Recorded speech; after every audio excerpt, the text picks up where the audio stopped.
Natural gas gets hammered early on Thursday. Before we start, a quick word from our sponsor. This video is brought to you by FXEmpire, the world's leading retail brokerage firm offering ultra-fast execution and no overnight fees. Look for a link in the description below.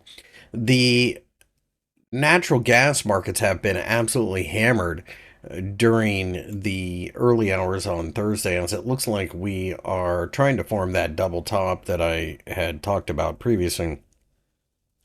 At this point in time, the $4 level underneath would be an area that I'd be watching, as it is a large, round, psychologically significant figure.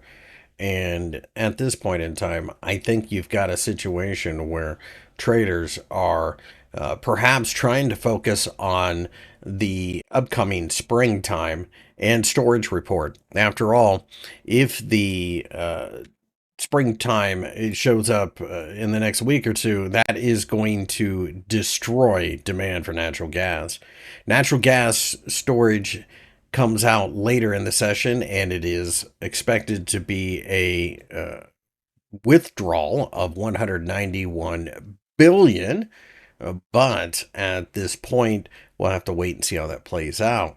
If it's less than anticipated, that might cause quite a bit of selling pressure. Either way, this is a market that had gotten way ahead of itself, and it makes a certain amount of sense that we get a pullback. We are looking at temperatures that are warming up next week in the United States, and at that point, you're already in March.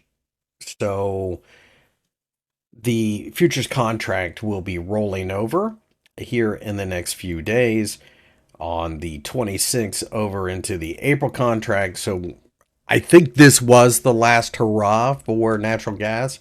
We'll just have to wait and see. I have been saying that there could be another one, and it's a really hard thing to time, but eventually it'll make itself known. I certainly think there's more danger in this market and more momentum to the downside likely to occur than up. My name's Christopher Lewis. I work for FXEmpire. If you enjoyed the video, give me a thumbs up and subscribe to the channel for more analysis.